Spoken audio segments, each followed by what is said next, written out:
I give her a week before she quits." Dr. Marcus Hargrove said it loud enough for the entire nurses' station to hear, his voice carrying the tone of a man accustomed to his pronouncements becoming fact. He turned to face Natalie directly, and his smile didn't reach his eyes, the kind of smile that had intimidated junior residents and cowed staff for the better part of 2 decades. She was standing 3 feet away, updating the medication log for room 347, and her hand didn't pause. Didn't falter. Didn't do anything except continue documenting the 0.5 milligram dose of midazolam she'd administered 40 minutes earlier to the recovery patient now sedated in that room. Natalie Hayes had been working the recovery ward at Sacred Heart Hospital in Savannah for exactly 12 days. She had learned early, much earlier than Sacred Heart, in a place with different fluorescent lights and the constant thud of rotor wash outside, that the best response to a predator's assessment was no response at all. She turned the page of the log, wrote the timestamp in perfect blue ink digits, and felt his eyes on her the way she'd once felt a sniper's targeting laser on her neck. It passed over her and moved away. Not satisfied, but moving on. The recovery ward hummed around them with the sound of a dozen patient monitors breathing in their electronic rhythm, the ventilators wheezing their mechanical song, the distant beep-beep-beep of alarms that nobody was running to answer because they were false alarms, the white noise of a hospital that had learned to tune out the sounds of people fighting for their lives. The air smelled like antiseptic and something underneath it, something organic and wrong, the smell of post-op bodies sweating through surgical sites while their chemically sedated minds dreamed or didn't dream in that profound nothingness. "Dr. Hargrove," Natalie said, and her voice came out soft, apologetic, the voice of a woman who had learned to make herself smaller in the presence of powerful men. She closed the log and straightened, her shoulders pulling inward just slightly. "The evening vitals are stable on all 6 post-op patients. Room 347 is resting comfortably. I'll have the night shift notes ready within the hour." He watched her the way a man with an expensive watch watches a cheaper one, wondering why anyone would bother winding it. Chief of surgery. 23 years in the same position. The kind of man who had built his entire career on the assumption that the hierarchy beneath him would remain precisely as he had arranged it, with nurses knowing their place, respiratory therapists asking permission before suggesting protocol adjustments, and anyone who might threaten that arrangement being identified and removed before they could gain footing. Hargrove's shoes clicked against the tile as he moved away, the leather polished to a mirror shine, and she waited until his footsteps had moved down the corridor toward the physician's lounge before she exhaled. What he had not seen was the way she'd assessed the room exit before checking vitals on her first day. What he had not noticed was the scarring on her knuckles, faint white lines from rappelling rope burns that had never quite healed perfectly, marks that didn't match the narrative of a woman who had spent 5 years in nursing school and nothing else. What he had not observed was the left-sided limp she carried, barely perceptible unless you were trained to notice compensatory gait patterns, the kind of injury that came from explosive blast displacement rather than any accident she might have mentioned in her employment interview. And what he could not possibly have known, what no one at Sacred Heart could know, because the file didn't exist and the paperwork had been shredded by people in a Pentagon basement, was that Senior Chief Petty Officer Natalie Hayes had been erased from existence for years ago. She moved through room 347 at 2,100 hours, her shift running toward its final 3 hours, and every muscle in her body went still when she saw the tattoo on Marcus Webb's forearm. The letters were dark and professional, Huntress. That was her call sign. That was the name she'd had in Tikrit when the compound in the Jolan district was burning and 3rd Battalion, 5th Marines had taken fire from 3 positions and the convoy was trapped in a killing zone with 6 wounded Marines who were going to be extracted or were going to die in that street. The Ranger's eyes were open, but chemically distant, the midazolam still working its way through his system, keeping him suspended in that twilight between consciousness and mercy. She checked his cardiac tamponade vitals with clinical precision. Blood pressure 118/72. Heart rate 84. O2 sat 98 on room air. The pericardiocentesis had been successful. The fluid around his heart had been drained. He would live. He stared through her as if she were a monitor reading or a chart note, something to be observed but not truly seen. Natalie lingered 1 second too long, her hand resting on the bed rail, watching the rise and fall of his chest beneath the sterile blue hospital gown. Then she caught herself. The protocol was clear. The orders were 12 years old and still binding. Maintain operational security. No recognition. No acknowledgement. Senior Chief Petty Officer Natalie Hayes was dead. What remained was just a nurse who had trained hard enough to play the role. She smoothed the cotton blanket and moved to the next patient, room 346, a 74-year-old woman with 3 stents and hands that had begun to shake from the anxiety of open-heart surgery.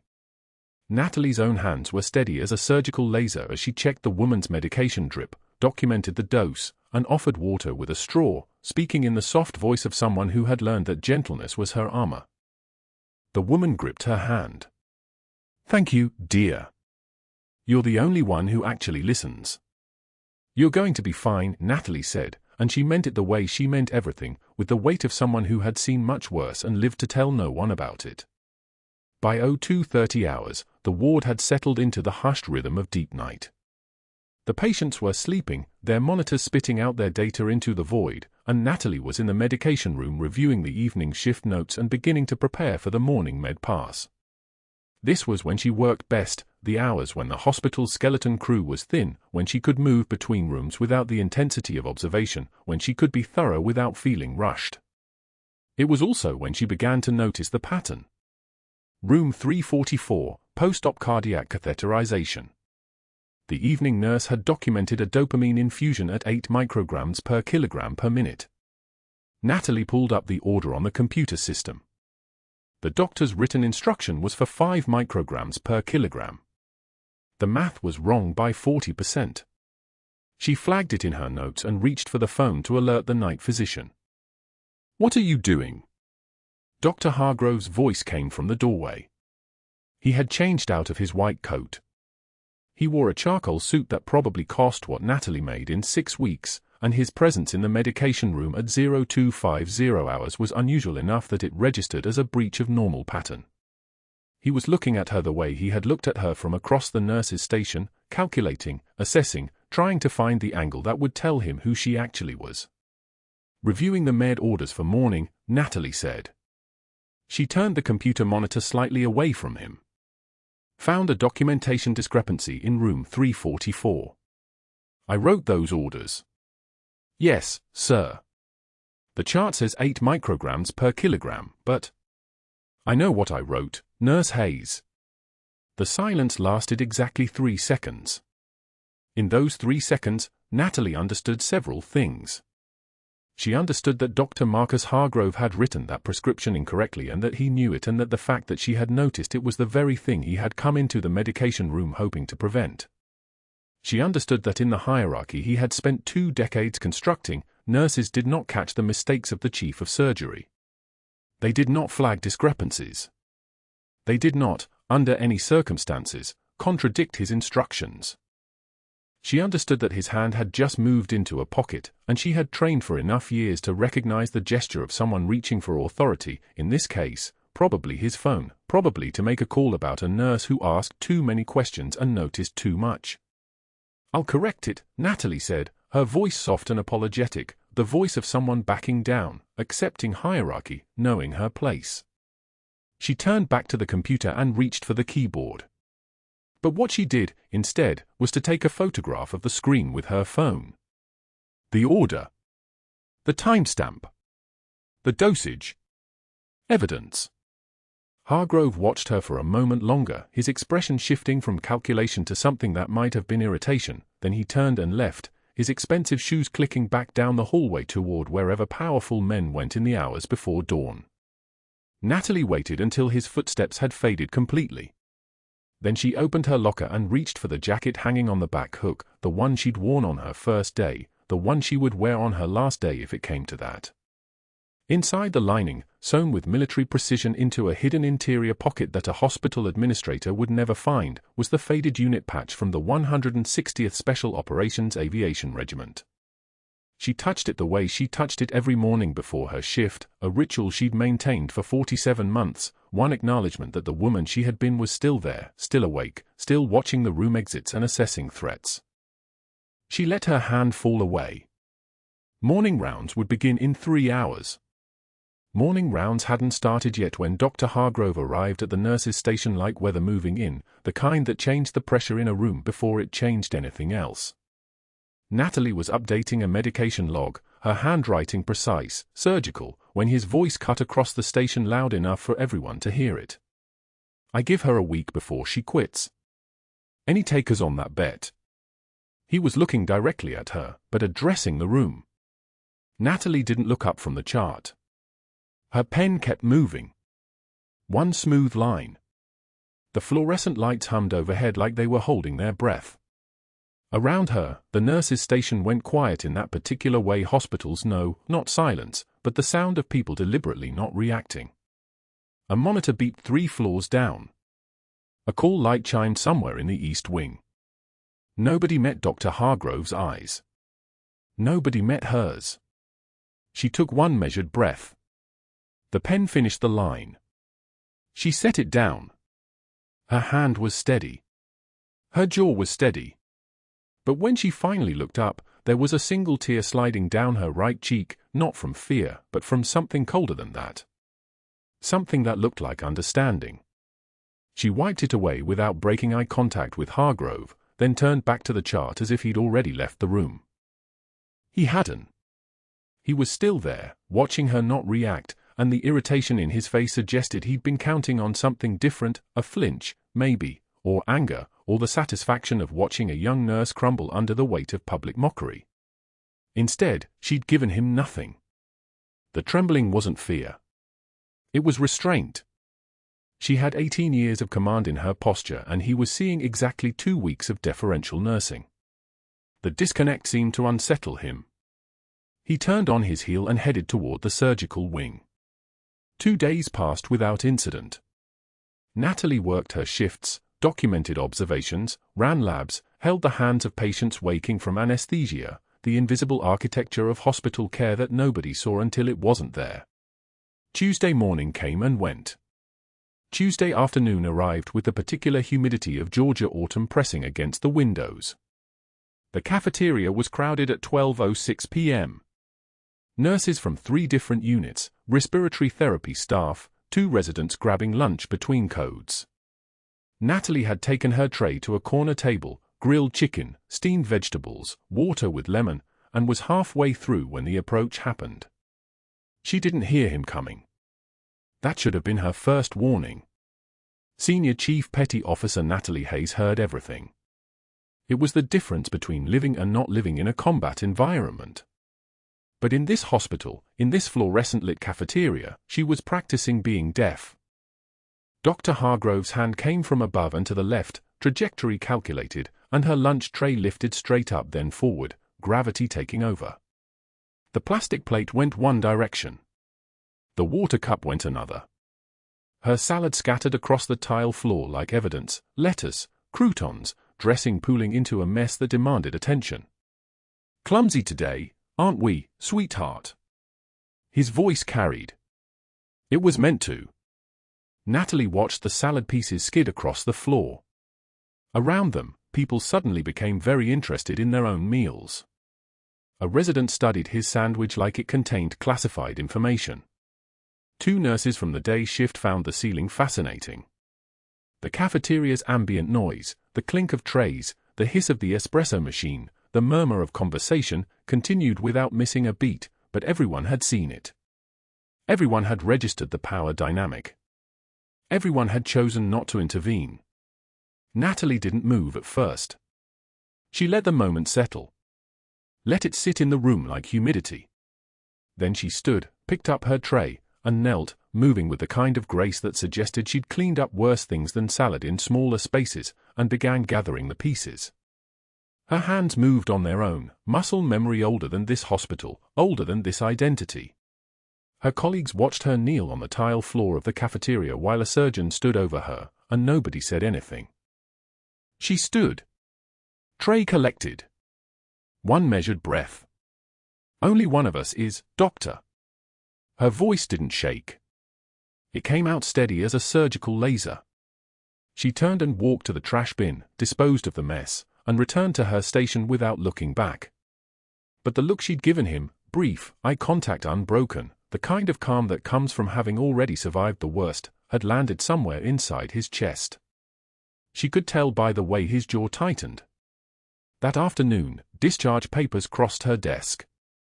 Post-operative summary for a patient. Dr. Hargrove had removed a ruptured appendix from that morning. A straightforward procedure, should have been routine. 8:30 a.m. start time, 1 hour 14 minutes elapsed. The charts needed countersignature before the patient could leave Sacred Heart. Protocol. The kind of institutional safeguard that existed to catch exactly the kinds of things Natalie had been noticing in Hargrove's prescriptions for the past 3 weeks. She walked them to his office at 4:19 p.m. His door was open. His suit jacket hung on the back of his chair like he'd shed it in anger and forgotten to pick it up. She knocked once on the frame. Post-op discharge. Just needs your signature, Dr. Hargrove. He looked up from his desk like she'd interrupted something crucial. His eyes moved from her face to the papers to her face again. He reached out, took the documents from her hands, flipped through them without reading them. She could tell by the speed, the distance, the fact that his eyes didn't actually track the words. He was making a performance of the gesture, not an examination. Then he threw them. The papers scattered like confetti. Velocity. Height. They came down across his desk and the floor beside it in a way that suggested weeks of accumulated frustration finally finding its outlet. Pick that up, sweetheart. Since you're so good at cleaning up messes. His voice had a laugh in it, the kind of laugh that knows it's safe. The kind that anticipates an audience, even when there isn't one. His office door was open. People could see. People could hear. People could watch the young nurse respond to being publicly humiliated twice in 4 days and calculate whether she'd crack. Natalie took one measured breath. One tear escaped her right eye. She didn't look away from him while it fell. She reached up, wiped it away with the back of her hand without blinking, without breaking the eye contact, without giving him the satisfaction of seeing her fold. The tear was real. The steadiness was realer. Of course, Doctor, she said, her voice lowered now, just for him. Same way you'll pick up the pieces when your ego finally breaks. She was already turning away before his face could process the words. He opened his mouth. Closed it. Opened it again, but she was already bending down, gathering the papers, moving through the humiliation like she was moving through a code, focused, methodical, present without being present. But that wasn't the worst part. That night, at 11:34 p.m., a medication order came across her desk flagged for review. Post-operative protocol from the morning's appendectomy. The patient, a 53-year-old retired postal worker named David Chen, was on a pain management protocol following routine surgery. Routine. Textbook. The kind of case that shouldn't have generated anything except a standard discharge summary and a follow-up appointment card. Except Dr. Hargrove had prescribed 0.8 milligrams of morphine for every 4 hours for the first 24 hours post-op. For a patient with documented renal compromise. For a patient whose creatinine was 2.1 and whose glomerular filtration rate was already diminished. For a patient whose kidneys couldn't process standard dosing. Safe dosing was 0.05 to 0.1 milligrams per kilogram. For a 90-kilogram male, that was 4.5 to 9 milligrams total per day. Dr. Hargrove had prescribed 3.2 milligrams every 4 hours, that was 7.68 milligrams every 8 hours. 16 milligrams a day. Overdose territory for a patient whose kidneys were running at 30% capacity. Natalie flagged it. She documented the concern, referenced the creatinine levels, cited the protocol violation in writing, and sent it to the charge nurse at 11:41 p.m. The charge nurse, Patricia Mullins, 22 years of experience, and unfortunately someone who had worked under Dr. Hargrove's authority for the last 15 of those years, looked at it for 40 seconds. Dr. Hargrove knows what he's doing, Patricia said. Not unkindly. Just finally. The renal panel. He's been chief of surgery for 19 years. He signed off on the dosing. Natalie looked at the papers in Patricia's hands. She could see the margins where she'd written the concern. She could see the numbers she'd flagged. She could see the institutional power structure standing between a patient and a medication error, and the understanding that disagreeing with Dr. Hargrove came with a cost that wasn't measured in dollars. David Chen is in room for 12, Natalie said. Post-op vitals are stable. Heart rate 78, BP 118/74. He's fine, Patricia said, already turning back to her desk. But he wasn't fine. Natalie knew the mathematics of what the kidneys couldn't process. She knew what happened when morphine accumulated in the system faster than the body could clear it. She knew what happened at hour 6. Hour 8. Hour 16. She went back to room for 12 at midnight and documented a full set of baseline vitals. Sinus rhythm on the monitor. Respiratory rate 12. Everything textbook normal. She set a personal alarm for 0400 hours. For 0600 hours. For 0800 hours. At 5:47 a.m. on Wednesday, David Chen's heart rate dropped from 64 to 51. His respiratory rate fell from 12 to 8. The monitor traced the decline in real time, the slow, inexorable mathematics of overdose, the body's attempt to compensate, the system overloaded. At 6:03 a.m., he wasn't breathing on his own anymore. At 6:11 a.m., he was gone. Natalie had already called it. Code blue. The crash cart. The chest compressions. The epinephrine. The drugs that didn't work because the problem wasn't cardiac arrest, the problem was accumulated morphine in a system that couldn't process it, and a surgeon who had thrown discharge papers at a nurse's feet rather than listen to her. She stood at the edge of the code, watching the team work a patient who was already gone, and she understood with absolute clarity that this was what Dr. Hargrove's institutional power looked like from underneath it. This was what happened when someone could dismiss concerns from a trained medical professional without consequence. This was what happened when ego became the dominant variable in a surgical protocol. The room eventually went quiet. The machine shut down. The body remained on the bed. Natalie stepped back, and that's when she heard it, the sound of helicopter rotors in the distance, growing louder, getting closer, a Wednesday morning disruption that nobody had called for yet. The body remained on the bed. Natalie stepped back, and that's when she heard it, the sound of helicopter rotors in the distance, growing louder, getting closer, a Wednesday morning disruption that nobody had called for yet. She didn't look up. The charge nurse was already making calls, already reaching for incident reports, already preparing the machinery of institutional blame that would land everywhere except on Dr. Hargrove's desk. Natalie stripped the gloves from her hands one finger at a time, the latex snapping like gunshots in the silence of the recovery ward. The patient's name had been Gregory Chen. 43 years old. Routine appendectomy. A dosage error that should never have made it past a second set of eyes. She'd flagged it. 22 hours ago, she'd printed the protocol, highlighted the discrepancy, 500 milligrams instead of 50, and carried it to the charge nurse with both hands steady and her voice level. The response had been a smile that didn't reach anyone's eyes. Dr. Hargrove knows what he's doing, Natalie. 3 decades of surgery. I think we can trust his judgment. Trust. There was a word that tasted like copper when you said it out loud in a hospital where the hierarchy moved upward like smoke and never drifted back down. By that night, Gregory Chen's heart had begun to fail.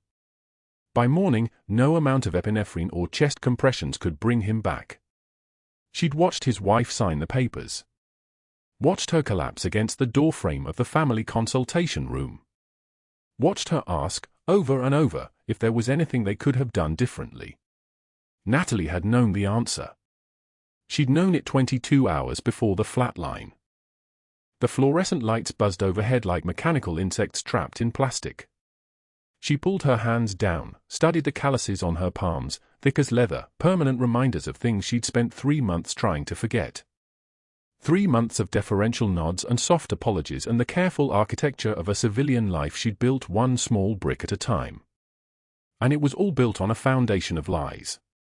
Not the dangerous kind of lies. The necessary kind. The kind that kept her daughter safe, kept her history sealed, kept Senior Chief Petty Officer Natalie Hayes exactly where the Pentagon had ordered her to stay, invisible. She moved through the recovery ward with the precision of someone who'd learned to navigate hostile terrain on foot and in scrubs. The fluorescent overhead cast everything in the color of dead zinc. She checked vitals. She charted notes.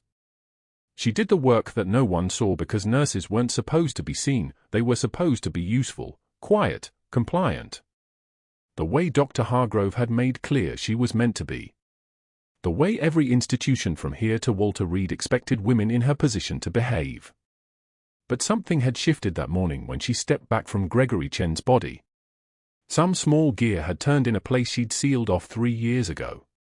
She felt it the way she felt barometric pressure changes, a warning system that had kept her alive in 3 countries and now seemed to be waking up again. It was Tuesday night when the warning system went live. The recovery ward at 9:56 p.m. was a landscape of soft monitors and the rhythmic breathing of machines. 6 post-surgical patients in various states of sedation and wakefulness.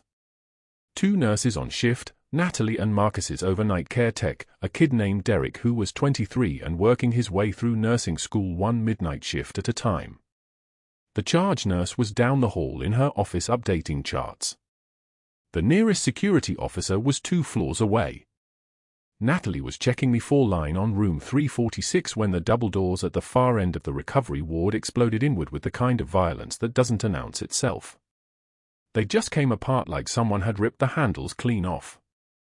The man who came through them was massive, 6 foot for at least, shoulders that moved like he was wearing body armor under his tactical vest, which he was. 300 pounds of grief and rage, wearing a black carpenter's cap and carrying a .45 caliber Glock 21 in a grip that suggested he knew how to use it.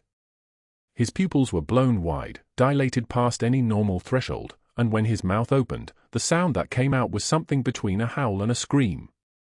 Hargrove! I want Hargrove! Where is he? Where is the doctor who killed my brother? His voice moved through the recovery ward like a physical force. Derek froze mid-step. The monitors spiked with patient anxiety. On the beds, sedated bodies began to stir, to react to the acoustic violence of a man who'd just lost someone irreplaceable and had calculated exactly where his rage should land. The gunman's right hand trembled as he swung the Glock in a wide arc that covered Derek, then swept toward the patient beds. The weapon moved like it was attached to a nerve ending rather than controlled by intention. That told Natalie everything she needed to know about his training, or lack of it. Emotional override. Grief-driven muscle spasms instead of tactical precision. Dangerous as hell. But different from the kind of dangerous she'd seen in Tikrit, where men moved through compounds with the calculated efficiency of predators who'd learned to enjoy the hunt. This man was just broken. He'd come here to hurt someone because someone had hurt him first. Sir! Derek's voice cracked. His hands came up in the universal gesture of surrender. Sir, you need to. The gunman whipped the pistol toward him. Shut up! Shut up! I don't want to hear it. Where is the doctor who killed my brother? Wrong dosage. 500 milligrams instead of 50. I saw the chart. I saw it. My brother is dead because of him. The words tumbled out like ammunition, each one a bullet of truth that nobody in this hospital had wanted to acknowledge.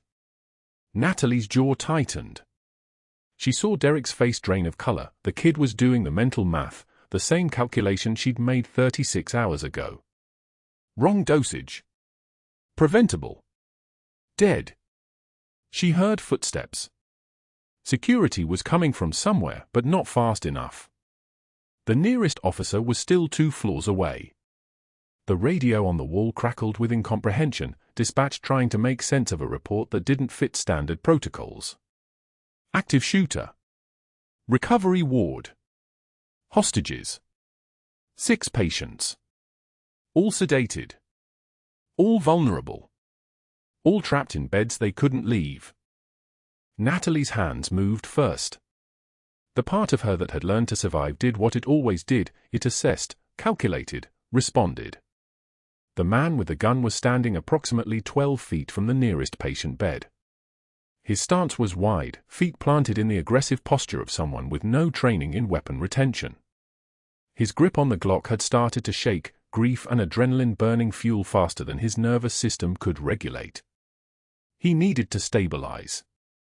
He needed to feel like he was in control. And he needed to believe that someone in this room understood why he'd done what he'd done.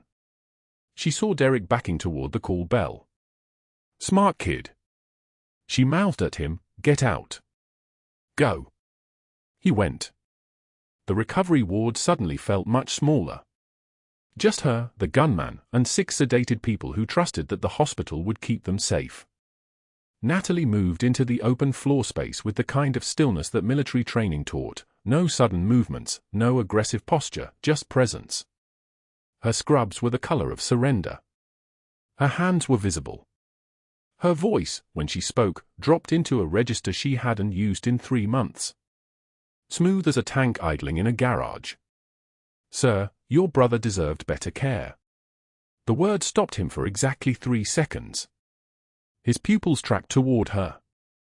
The Glock dipped incrementally, not lowered, just dipped. She took one small step forward, hands still visible, palms open, the way she'd been trained to approach combatants who were operating on emotion rather than tactical logic. "You're right about that. The dosage was wrong. Someone should have caught it. Someone should have protected him." Another step. She was now within 12 feet. Within striking distance of his position, though he didn't seem to realize it. But these patients didn't hurt him. They didn't make that mistake. If you hurt them, you punish people who are innocent. Is that what your brother would have wanted? The gunman's eyes darted between her face and the closed door of Dr. Hargrove's office at the far end of the ward. She could see him calculating the distance, the obstruction, the locked door that represented everything he'd come here to confront. "That doctor killed him. I saw the chart. 500 milligrams. That's 5 times what he needed. 5 times. His hand shook harder now. Tears had started to track down his face.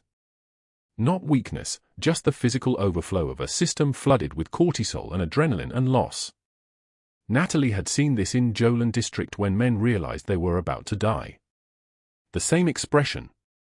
The same tremor. The same moment when fury transforms into something closer to despair. She took another step forward. 5 feet between them now. The Glock was still pointed generally in her direction, but his arm had dropped slightly. His breathing had started to synchronize with hers, a phenomenon that happened when one person's nervous system began to regulate another's. It was called entrainment. She'd used it before. Usually in situations where she'd had body armor and backup. Usually before things got loud. In Dr. Hargrove's office, 300 yards away and worlds apart, the doctor had finally moved. Not toward help. Not toward the door. He'd moved to his security monitor, where he was watching the recovery ward with a phone in his hand, not calling security, not requesting backup, but recording. Documenting. Already calculating how this situation would play in his narrative, how a nurse who'd known about the dangerous dosage could be made to look like she'd failed to escalate properly, how the institutional machinery would grind forward and find someone to blame who wasn't named Hargrove. In room 347, Marcus Webb stirred in the fog of post-operative sedation. His hand moved across his chest, across the tattoo that read Huntress in military lettering. His eyes didn't open. But something in his unconscious mind registered the sound of her voice. Registered it and remembered. Natalie took one measured breath. Her hands remained visible. Her voice remained level. But her body began to move the way bodies move when they're operated by memory rather than thought. When they're operated by 3 years of trying to be someone she wasn't. The gunman's finger tightened on the trigger.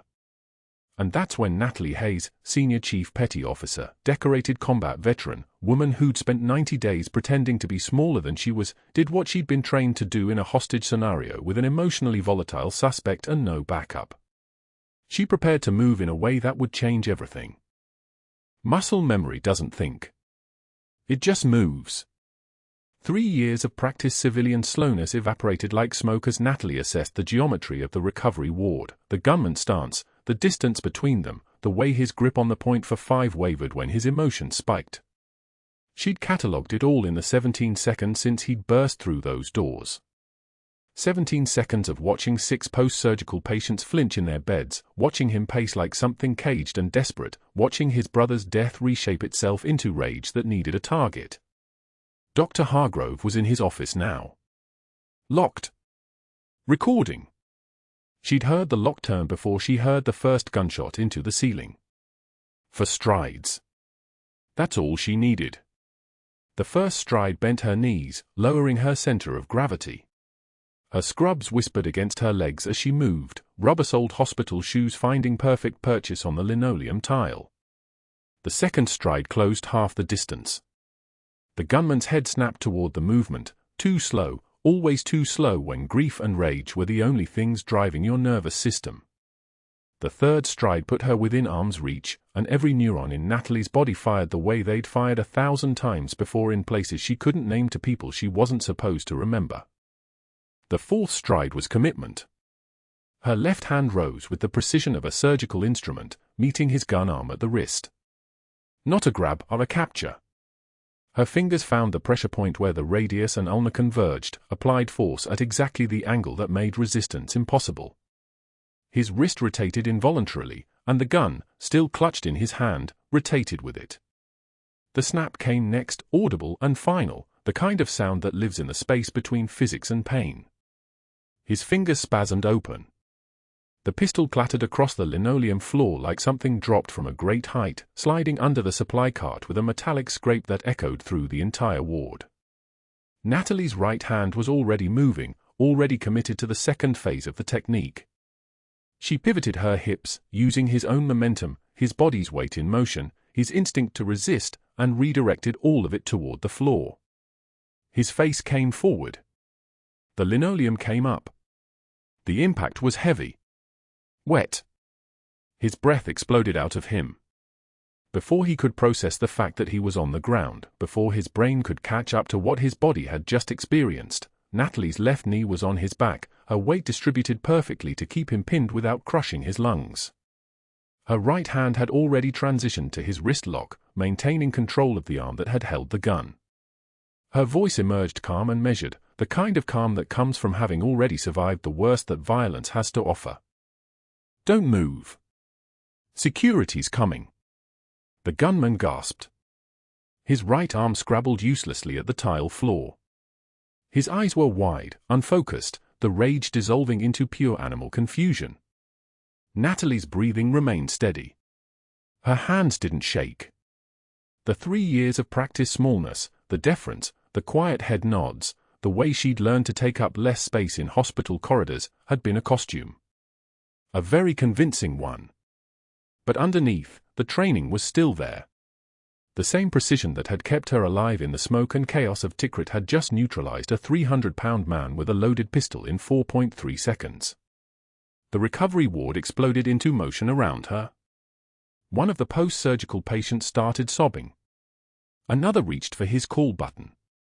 The nursing assistant who'd been standing frozen by the medication cart finally moved, running toward the hallway. Code Grey. Code Grey, her voice pitched high and trembling as she sprinted for help. Natalie kept her knee on the gunman's back. Kept her hand on his wrist.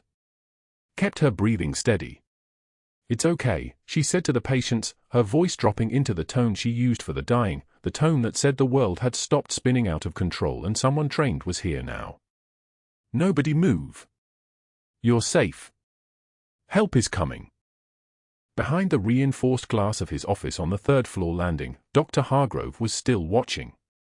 The security camera mounted in the corner of the recovery ward had captured every second. The footage would be pristine. Clear. Irrefutable. Natalie's movements would appear on the hospital network by evening, muscle memory made visible, precision made undeniable, the kind of response that didn't come from nursing school or bedside manner textbooks. It came from somewhere else entirely.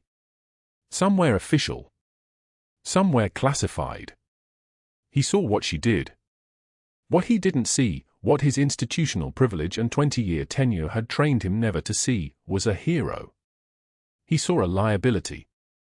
He saw the very thing he'd been trying to scare out of her for 3 months finally exposed in high definition. He saw evidence that would require explanation. That would require background checks. That would require questions he'd never imagined a nurse would have to answer. By the time security arrived 30 seconds later, boots pounding tile, radios crackling, the controlled chaos of trained responders taking over, Dr. Hargrove had already made his decision. He'd been making it on the drive to the hospital that morning when the pharmacy called about the dosage error that had killed a patient. The error he'd made. The error Natalie had flagged and he'd ignored because Senior Chief Petty Officer Natalie Hayes didn't get to question Dr. Marcus Hargrove about anything. The gunman was cuffed and secured within 2 minutes. The patients were assessed, none critically harmed.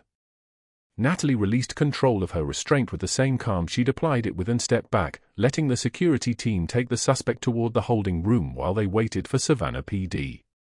She didn't dust off her scrubs. Didn't ask for thanks. Didn't move to the sink to wash the man's blood from her hands. She just stood there, breathing. Waiting. It took exactly 48 hours for Dr. Hargrove's network to activate. The first call went out Wednesday morning to 3 board members whose children had made successful marriages into families with money. He didn't mention the medication error. He didn't mention the gunman or the reason the gunman had come at all. He mentioned violent staff with unexplained employment gaps. He mentioned unauthorized physical intervention. He mentioned serious concerns about her fitness for patient care. He made it sound less like heroism and more like a psychiatric break waiting to happen. By Wednesday afternoon, an investigator from the hospital's external review firm was calling her previous employers, the ones that existed on paper, anyway. The civilian ones. The references who'd been carefully vetted and prepared. "Can you speak to any gaps in Ms. Hayes' employment history?" the investigator asked, professional and poisonous. "Any psychological evaluations? Any incidents involving physical restraint?" By Thursday, her badge access had been flagged. By Friday morning, she was called into a conference room with HR and 2 hospital administrators. No representation offered. No union rep present. No witness on her behalf. Suspension pending termination, the HR director said, sliding a single sheet of paper across the table. Effective immediately. You are not to return to the recovery ward. You are not to access patient information. You will return your badge and parking credentials before you leave this building. Natalie didn't argue. She didn't explain. She didn't mention that she'd flagged the medication error 2 days before the gunman walked through the recovery ward doors. That the error had been made by Dr. Hargrove himself. That she'd watched her concerns get dismissed by a charge nurse more afraid of institutional power than patient safety. She just nodded. Took the cardboard box they handed her, the same kind of box that held emergency supplies on every surgical floor, and filled it with the contents of her locker. The spare pair of compression socks. The energy bar she kept for double shifts. The faded unit patch she'd sewn into the lining of her jacket 3 years ago and never removed, afraid that removing it would mean accepting the erasure completely. She didn't take the patch out now. It would stay there, in the jacket lining, pressed against her ribs where no one could see it. By that evening, she was sitting at her kitchen table in the dark. No lights on. Just her and the cardboard box and the silence of her Savannah apartment. The rain had started around 4 in the afternoon and hadn't stopped, the kind of rain that sounded like applause against the windows, like the world was celebrating something. Her daughter found her there an hour after getting home from school, found her mother with hands folded on the table and eyes fixed on something very far away. "Mom." Her daughter's backpack hit the floor. "What happened? Why are you home?" Natalie looked at her daughter's face, 15 years old, smart as hell, completely unaware that her mother's entire civilian identity had just been incinerated by a man too proud to admit his own mistakes. She opened her mouth to explain and found she couldn't. The orders from 3 years ago were still active. The seals were still sealed. The erased records were still erased. "I needed a day," Natalie said finally, the words landing like stones in still water. "Some things didn't work out the way we hoped." Her daughter sat down across from her, looked at the cardboard box, looked at her mother's hands. "Is this because you saved those people? Because that's insane. You saved their lives." "Sometimes that doesn't matter," Natalie said. And meant it. Within 48 hours, Dr. Hargrove made his calls. The board members picked up on the first ring, old colleagues, old allies, men whose careers he'd shaped or salvaged over 20 years of drinks and favors. His voice was smooth, almost confiding. "Gentlemen, we have a serious problem. A violent, unstable staff member. She assaulted a patient in the recovery ward." "Yes, a patient. She claims he was armed, but the story doesn't hold. We need to protect Sacred Heart's reputation." The words fell into silence on the other end, the kind of silence that meant he had their attention. Board members nodded at their desks 300 miles away, picturing liability, headlines, lawsuits. They didn't know that the gunman had aimed a .45 caliber pistol at 6 vulnerable post-surgical patients. They knew only what Dr. Hargrove told them. By Wednesday morning, outside investigators arrived. They didn't wear suits, they wore the kind of careful professionalism that made everyone uncomfortable. They asked for Natalie's employment records, her references, her previous work history. They pulled Natalie into a small conference room and asked questions that sounded like accusations. "There appear to be significant gaps in your employment history, Ms. Hayes. Can you explain the 6-year period from 2015 to 2021? Natalie sat across from them, her hands folded. She couldn't explain. The classified orders that pulled her from active duty and placed her into civilian life forbade any discussion of her service. She could say nothing. The investigators wrote that down, silence interpreted as evasion, gaps interpreted as instability. They called her previous employers, the ones she'd listed, civilian hospitals where she'd worked brief contracts. They asked about behavioral incidents and gaps in medical judgment. No one found anything. But the investigators were patient. They kept calling. They kept asking. The implication was the point. By Thursday, a private firm contracted by the hospital had completed their review of the unauthorized physical intervention. The report used language designed to reframe heroism as recklessness, excessive force, protocol violation, failure to wait for trained security response. It didn't mention the 6 patients. It didn't mention the .45. It mentioned only that Natalie had acted without authorization, without supervisor approval, without adherence to hospital de-escalation procedures. The report recommended suspension pending a full disciplinary hearing. The board chair signed it without reading the details. By Friday morning, Natalie received the notice. It came sealed in a manila envelope, delivered by HR with an expression of professional sympathy that meant nothing. Suspended, pending termination. Her badge was deactivated. She was told not to return to the building pending the hearing date, which, the letter noted, would be scheduled within 30 days. 30 days of questions. 30 days of silence. She was escorted to her locker by the same security guard who'd helped her on her first day, his face carefully neutral. She emptied it into a cardboard box that smelled like old paper. Her stethoscope. Her trauma shears with her initials engraved in faded letters. A photo of her daughter from last spring, already taller. She tucked the jacket lining, the one with the faded unit patch sewn inside, the one that had survived 14 years and 3 continents and a classified operation, back into the box. Don't look down. Don't let anyone see. That Friday evening, she was home by 4 o'clock. Her daughter found her at the kitchen table, the cardboard box beside the chair like a coffin standing upright. Natalie sat with both hands wrapped around a cup of cold coffee she wasn't drinking, staring at nothing. Her daughter, 16, with her father's eyes and her mother's jaw, dropped her backpack. Mom. The word hung in the kitchen air.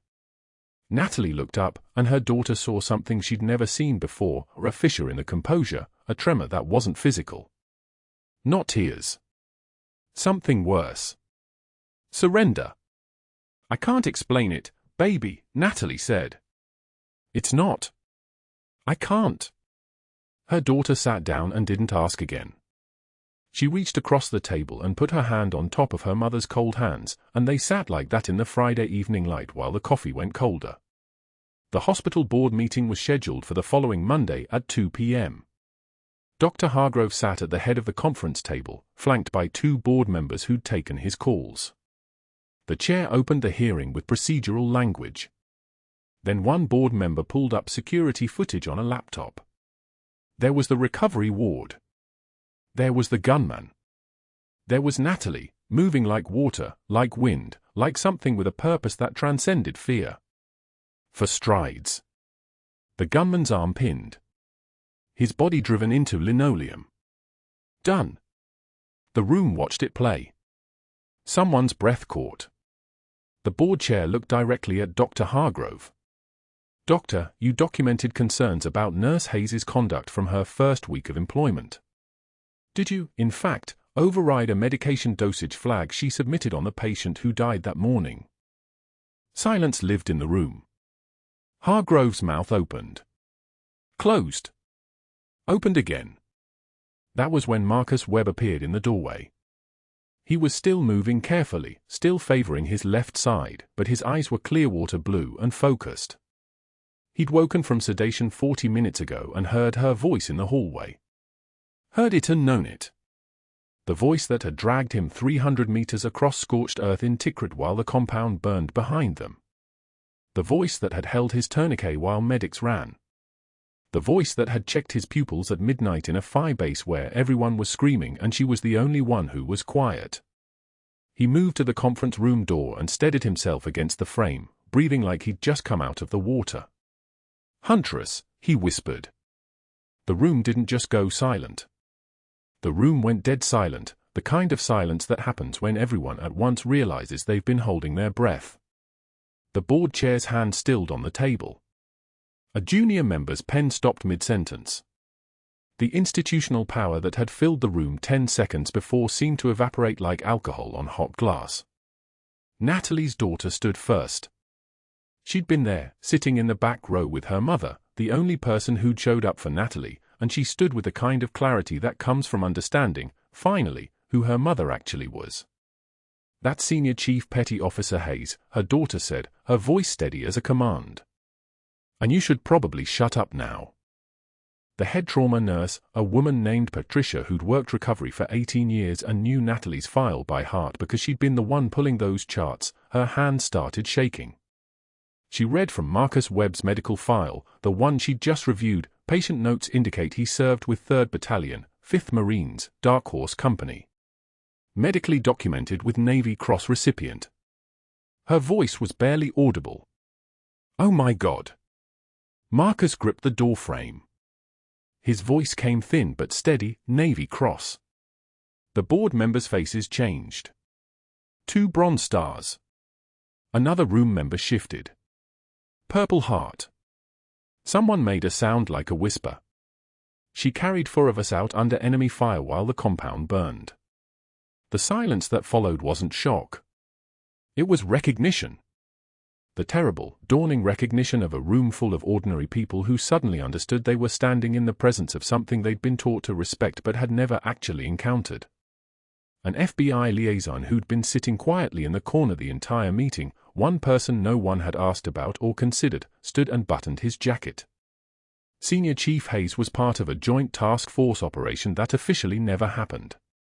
She was ordered into civilian life for her own protection after her team disrupted a major arms trafficking network that connected 3 continents. That service is still classified. She cannot discuss it. Which means the employment gaps you've been investigating are the result of national security orders, not instability. He turned to face the board directly. Any further action against her constitutes a federal matter. Dr. Hargrove's face cycled through denial, then rage, then something that looked like the moment a structure realizes it's collapsing. His hands trembled as he reached for the table's edge. He'd built his career on hierarchy, on the assumption that institutional power was permanent. He'd spent 20 years cultivating board members who owed him favors, eliminating rivals who questioned his authority, establishing himself as essential. He'd never once considered that there might be a power structure larger than Sacred Heart Hospital. That there might be secrets deeper than his secrets. That his $47,000 salary and his country club membership and his carefully curated reputation meant nothing when measured against the kind of service that couldn't be discussed in civilian rooms. One board member quietly excused himself and stepped out of the conference room. Then another. By the time the security guard appeared at Dr. Hargrove's elbow with an identical cardboard box, the one that matched Natalie's exactly, right down to the dent in the corner, there was no one left in the room who was willing to look at him. "I believe you know the way out, sir," the security guard said. His voice was polite. It was also the voice of a man who'd seen what Hargrove had done on the security footage, who'd watched him hide while his staff protected his patients. Hargrove stood. His hand shook as he reached for the box.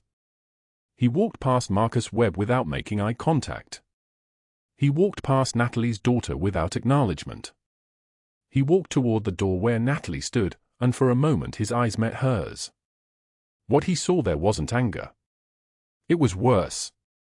It was calm acknowledgement.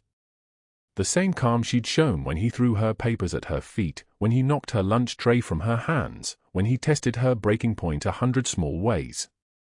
The calm of someone who'd survived things that would have broken him into pieces. His face went ash-gray. He kept walking. The conference room door closed behind him with a final click that seemed to echo longer than it should. 6 months later, someone spotted Dr. Hargrove at Savannah Community College, teaching a CPR certification course in the basement gymnasium.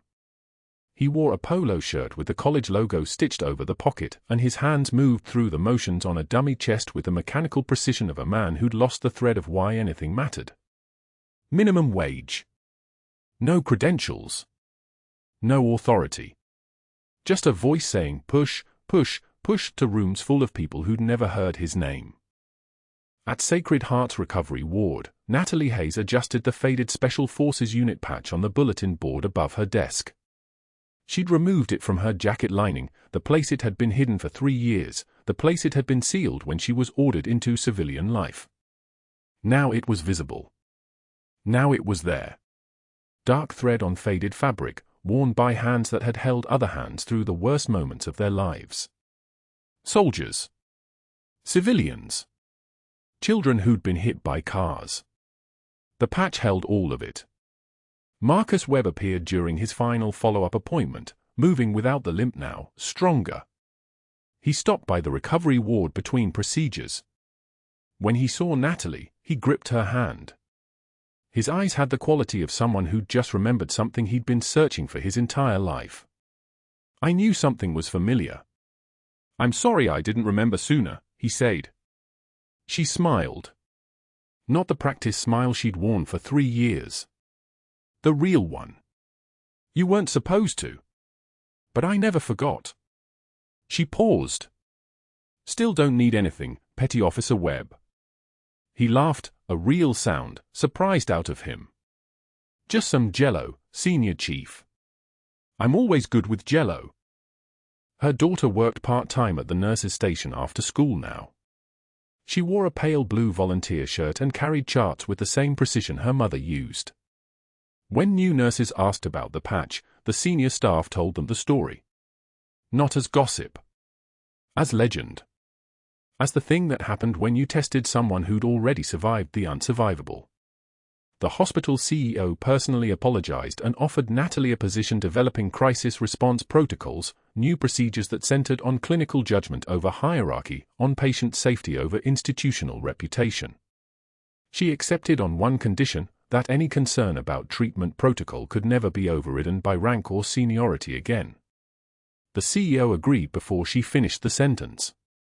Natalie adjusted the patch on her bulletin board one more time, touching it like a talisman, like a promise kept to people she couldn't name in operations that never officially happened. She grabbed her tablet and her stethoscope and headed into her shift, back into the recovery ward, back into the work that was always the point. The real work. The kind that no one sees until the moment you need it most. Sometimes the bravest warriors carry stethoscopes, not guns. If this story resonated with you, if you've ever been underestimated by someone who didn't know your true value, please like this video and subscribe for more stories of hidden strength. What would you have done in Natalie's position? Comment below. Share this with someone who needs to know they're stronger than their worst moment.